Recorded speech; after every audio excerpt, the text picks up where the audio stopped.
bẹ́ẹ̀ ni mo mọ̀ pé mo lọ́lọ́run torí èmi ní Ọlọ́run ọba mo dẹ̀ ní ìbẹ̀rù Ọlọ́run. kí ló ń sá fọlọ́pàá fún o ṣe dúró ṣe mò ń pẹ́ sí ṣé mo fẹ́ mú ẹ látòrí fóònù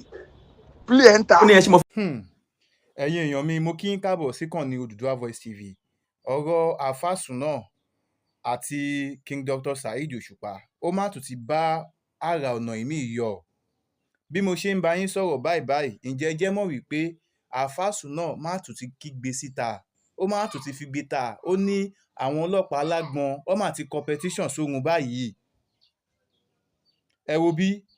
báwo ni ọ̀rọ̀ King Dr. Saheed Òṣùpá àti Alfa Sunna báwo ló ṣe kan Alfa Saheed Shittu. ẹ wò ó dàbí eré ọ̀rọ̀ yóò má kí ń ṣeré mọ́ o kò má kí ń ṣàwàdà mọ́. ẹ jẹ́ ká tún jọ gbọ́ fídíò tí Alfa Sunna tó ṣẹ̀ṣẹ̀ rìlíìsì síta. ẹ jẹ́ ká jọ gbọ́ fídíò yẹn gbogbo ẹ̀yin olóye gbogbo ẹ̀yin ọ̀mọ̀ràn ẹ jẹ́ ká jọ wò ó. ẹ jọ kí ni ká Alfa Sunna ṣe kí ni kí King Dr. Saheed Òṣùpá kí ni kí wọ́n ṣe kí ni kí Alfa Saheed Shittu kí ni kí wọ́n ṣe torí wípé nínú fídíò tí Alfa Sunna ṣẹ̀ṣẹ̀ gbé jáde a tún gbọ́ voice Alfa Saheed Shittu ńbẹ̀ tí wọ́n ní wípé Alfa Sunna challenge àwọn wípé kí ló wá fà á tó fi ń sá fún ọlọ́pàá. ǹjẹ́ kí ló dá Alfa Sunna àti Saheed Shittu kí ló dá àwọn méjèèjì pọ̀ àwa ò mọ̀ o. ẹ jẹ́ ká gbọ́ ọ̀rọ̀ náà lẹ́nu Alfa Sunna ká tún wá farabalẹ̀ dáadáa ká wá gbọ́ díò yẹn torí wípé kí ni ṣe rí ilé ayé yìí mọ nǹkan tágbára ẹ ká mọ ohun tí agbára ẹ ká mọ ìwọ̀n tó mọ̀ torí pé kí ni etí tó bá gbá lọ òun kọ́ ló máa gbá bọ̀. kí gbogbo sọ̀rọ̀sọ̀rọ̀ ilé ayé yìí kó rántí ẹni tó mọ̀ ọ́ gbọ́ o. ẹ wò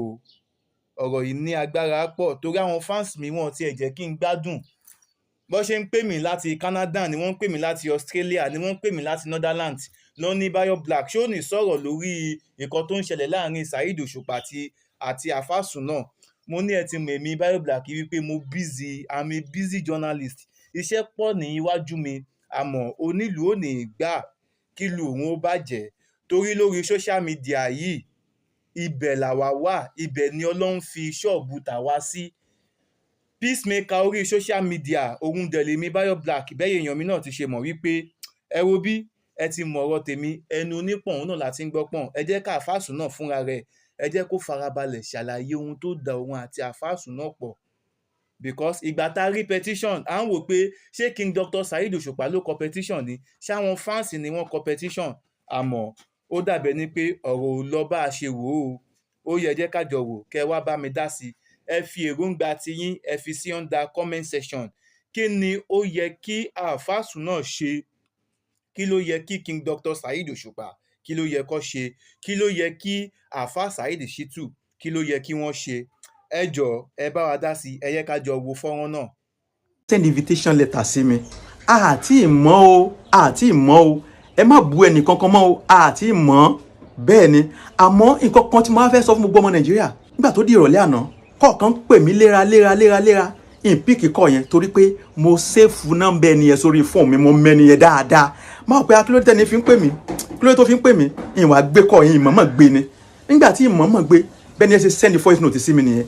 ẹ wo voice note tó send sí mi ẹ jẹ́ kájọ jọ́ọ̀jì ẹ o ẹ̀yẹ gbọ́. Alfa Sunna mò ń pè ẹ́ sí ògbé fóònù ṣé bí wọ́n lọ sọ pé kọ́mọ́ kí wàá fọ ọlọ́pàá mú ẹ kí ló ń sá fún ọlọ́pàá wa ń wá ẹ káàkiri ń ṣe wá ń sá káàkiri ṣé bí wọ́n ló ń fọ́nbù pé ó yá kó wàá fọ ọlọ́pàá mú ẹ tó ń bá fọ ọlọ́pàá mú ẹ kó yá kíní kan kí ló ń sá fún. mo mọ̀ pé máa play voice níta play ẹ̀ níta ṣé bí wọ́n ló challenge pé kí wàá fọ ọlọ́pàá mú ẹ ó challenge Òṣùpá pé kó Òṣùpá lóògùn ẹ kámi Ọlọ́run lo àkókò tó bá pẹ́ ni Ọlọ́run ni kẹ́ni Ọlọ́run wa mú ókè o dẹ̀ ní kémi wá tẹ́mi bá tó fẹ́ kí fọlọ́pàá mú ẹ kí ló sá fọlọ́pàá fún o ṣe dúró ṣe mò ń pẹ́ sí ṣé mo fẹ́ mú ẹ látòrí fóònù play enter. ẹ ti gbọ́ voice note yẹn ẹgbọ́n tó sọ ó ní play enter ẹ mẹ́ni tó sọ̀rọ̀ yẹn Saheed Shittu yìí ló ń sọ̀rọ̀ yẹn o ẹgbọ́n tó sọ ó ní ṣèbí wọ́n lòun sọ pé kí wọ́n wá fọlọ́pàá mú ẹ ìyẹn ni pé mo challenge òun lòun fi ń fi ọlọ́pàá lé mi kiri ló fi ń threaten mi kiri nílùú tó lọ́ba tó níjòyè nílùú tá a jọ ń gbé lẹ́nu kí wọ́n fi ọlọ́pàá threaten mi kiri ẹgbọ́n tó sọ nítorí Ọlọ́run ọba gbogbo ẹ̀yin alágbára ẹ jẹ́ ká jọ listen sọ̀rọ̀ yìí o ẹ jẹ́ ká jọ listen sọ̀rọ̀ yìí o ẹ gbọ́ kíyàn máa fi ọlọ́pàá threaten mi kiri àti family mi àtọmọṣẹ́ mi nítorí pé wọ́n lágbára wọ́n mọ̀ọ̀yàn àmọ́ wọn ò ní nǹkan kan tẹ́mi ní wọn ò lọ́lọ́run bẹ́ẹ̀ ni mo mọ̀ pé wọn ò lọ́lọ́run torí èmi ní ọlọ́run ọba mo dẹ̀ ní ìbẹ̀rù ọlọ́run. kí ló ń sá fọlọ́pàá fún o ṣe dúró ṣe mò ń pẹ́ sí ṣé mo fẹ́ mú ẹ látòrí fóònù play enter. ó ní ẹ ṣe mo fẹ́ fọlọ́pàá arrest ẹ lórí fóònù mo wá pè padà yẹn ló jẹ́ kí n wá pè padà. Salaam alaikum. Wa alaikum salaam wa rahmatullahi. Mi ò sí mi ti fún wa tẹ́lẹ̀ ni. ṣé bí wọ́n lè sọ pé kí n máa fọlọ́pàá ṣe pé kí fọlọ́pàá ti wá náà bá sùn. Ìtọ́jú lórí pé mò ń sọ pé mò ń bọ̀ lórí pé mò ń sọ pé táwọn pípé bá lọ gbọ́lọ́pàá wá ń kọ́ gbà èèyàn ní ìdìbò orúkọ báyìí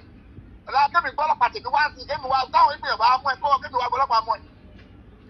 ẹ. bọ̀ ṣé kéèsì wá wà náà yẹn pé a sọ̀rọ̀ báyẹn so ọwá tó ń tíyẹn fi èmi ò sí àrándì ni kí mo fẹ́ sá fún so tó ń tíyẹn lọ mọ́lọ́pàá fún torí ẹ̀. èmi béèrè pé torí pé n tó sọ nípa pé èmi tó bá pe Dr. Alifula nípe lọ Dr. Alifula èmi ti fẹ́ mú ẹ tẹ́tẹ́lẹ̀ fún àwọn irọ́ wo nígbà wo. ó twist àwọn ọ̀rọ̀ mi ti pẹ́. kò sí kéèsì lórí ìyẹn kò sí kéèsì lórí ìyẹn tó yẹ kó torí ìyẹn ni àjọ máa nẹ́jọ́ tájọ́ fẹ́ jẹ́ ni gbogbo àwọn bàbá tẹ́ ti fa aṣọ iye wọn ya tẹ́ ti tẹ̀ sí Islam. ṣé wàá dámọ̀ wàá ru ẹjọ́ ádámọ̀ ṣé wàá dámọ̀ kí ni mo ti yọ ṣéwù kó mẹ́ra tẹ́ni fún tí mo gbọ́ yìí ó yẹ ṣéwù mọ́ lọ́dọ̀ tèmi o ádámọ̀ wàá ru ẹjọ́ wájú Ọlọ́run fún tó ṣe sórí tó ṣe wàá ru ẹjọ́ ìwà ádámọ̀ lọ́nà ọ̀run wàá ru ẹjọ́ àwọn olórí burúkú yìí àtọmọ tó bí. ẹ wo tí Mudiru Mọ́díkàsì wí ẹ wo gbogbo ohun tó ń tú jáde lọ́wọ́ yìí gbogbo ló ti wá kàgbá kó orí burúkú yìí torí pé tí bàbá ẹ̀ náà ń ṣe fún Ìsìlámù àbòsí bàbá ẹ̀ ṣe fún Ìsìlámù lẹ̀ Yorùbá òun lọmọ náà ń ṣe lọ́wọ́ yìí bàbá ṣe bẹ́ẹ̀ fún Ìsìlámù lẹ̀ Yorùbá lọmọ náà ṣe ya wèrè. ẹni tẹ́ bá kí bẹ́ẹ̀ olórí burúkú ni olórí burúkú èèyàn tí ò ní kò lọ́rùn Ọlọ́run náà máa ń kí bẹ́ẹ̀. gbogbo ẹni mo fi sọ bí ó bá ṣe kì wo dáadáa la ojú ẹ̀ yẹn tún dá padà sẹ́yìn. Ọlọ́run lèmi bá dúró fún yẹn nìkan kan ọ̀ràn mi mo jáde tán fún yẹn nìkan kan ọ̀ràn mi Ọlọ́run báwọn bàbá yóò dúró tí wọ́n sọ pé àfa àsúná yá ń rìn àwà lẹ́yìn Ọlọ́run máa dó fún mi fún yẹn bọ̀ lórí ilé tí tó ṣẹlẹ̀ recently kò sí kéèsì fún yẹn. ok kò sí wàhálà. nígbà tí mo wá pè padà ẹ̀gbọ́n tó sọ nígbà tó challenge àwọn ló jẹ́ kó wọn máa fi ọlọ́pàá threaten máa fi ọlọ́pàá lé ẹ̀kẹ́ àtàwọn ẹbí ẹ̀ àtàwọn family ẹ̀ nílùú tó lọ́ba tó níjòyè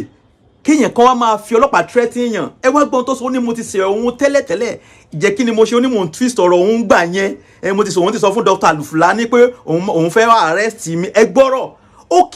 àwọn bàbá Sheikh Adam Babalágége àti bàbá Mudiru Mọ́díkàsì ọba wa ìlú Ìlọrin tó yàkàyàkà gbogbo àwọn bàbá yẹn tí gbogbo wọn wá sọ pé àwọn forí jìn ẹ tó fi ní freedom ní Nàìjíríà tó lè rìn tó yan fada tí ò sí nǹkan tí wọ́n fẹ́ ṣe nítorí pé wọ́n sin Ọlọ́run látara rẹ̀ ìwọ wá fẹ́ lo opportunity láti wá máa dúnkokò mẹ́mi báwọn bàbá yẹn ò bá dìde sí mi ẹnìkan kò ràn mí sẹ́ngbà yẹn èmi mo jáde tán fúnra mi pé inú ò gbọdọ̀ máa yàkàyàkà gbogbo àwọn bàbá yìí ẹni yìí ni wọ́n ẹni ẹ̀yẹ ni wọ́n kì í ṣẹni yẹpẹrẹ aṣọ àlà ni wọ́n wọ̀ gbọdọ̀ máa tẹrẹ fọ sí gbọdọ̀ máa ta epo pa sí ló jẹ́ kí n dìde ló jẹ́ kí n jáde tán Ọlọ́run ọba ni ó san mí lẹ́san yẹn kódà báwọn bàbá yẹn ò bá dìde sí mi sìn Ọlọ́run tí mo dúró tì tí mo gbójúlé Islam tí mo dúró tì yóò dúró tì mí fún yẹn ò lè máa dún kòkò mọ́ mi lápá abẹ yẹn kò sọ̀rọ̀ ń bẹ̀ kéèyàn á máa fi ọlọ́pàá threaten yàn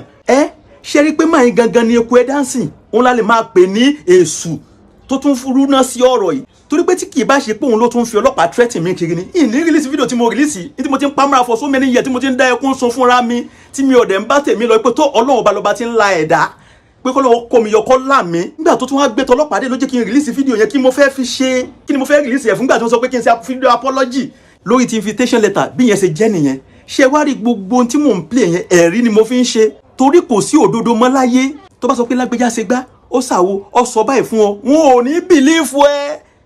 ẹ̀rí rèé ẹ̀rí evidence tó bá sọ pé Ọlọ́run rí ọ jẹ́ kéèyàn náà rí ọ ṣe wá rí bí gbogbo ayé ṣètò bí ènìyàn àwọn ènìyàn tí wọn bá gbọ́ àlàyé mi tí wọn ò mọ tí mò ń pass through tí wọn ò mọ tí mò ń sọ tí Ọlọ́run ọba Allah tó bá ti gbọ́ àlàyé tèmi èmi yìí abùsẹ́ ti bùsẹ́ gbogbo ayé ò bá mọ ṣe ìpè bẹ́ẹ̀ ni báyé ṣe rí nìyẹn bọ̀ tí Ọlọ́run bá ti mọ tí mo gbà lérò tó dẹ̀ ti mọ ẹ̀dọ̀ ọkàn mi abùsẹ́ ti bùsẹ́ torí pé kò sí ẹni tó lágbára ju Ọlọ́run ọba lọ torí gbogbo táwọn ènìyàn ń gbé káàkiri orí láì lépẹ́ nìkan ní ó help ẹ̀ ẹnìkan ní ó sọ dé yẹn ìyẹn èmi astagfirullah Ọlọ́run ọba ló bá ti ń jẹ́ èmi ni èmi kì í rí láì léèyàn mo fi Káàbà Ọlọ́run ọba mi búra èmi kì í rí láì léèyàn àmọ́ oníṣẹ́ apá mi lọ́wọ́ kódà mo ti ń bá tèmi lọ jẹ́jẹ́ tí kì í bá ṣe pé wọ́n tún ń pe àwọn olóore àwọn aláàánú mi pé kí wọ́n má ṣe mí lóore kí wọ́n má ṣe mí láàánú. Oríyọmí Hamzat ẹ má bínú ẹ jẹ́ kí n sọ̀rọ̀ nítorí Ọlọ́run àti tànábì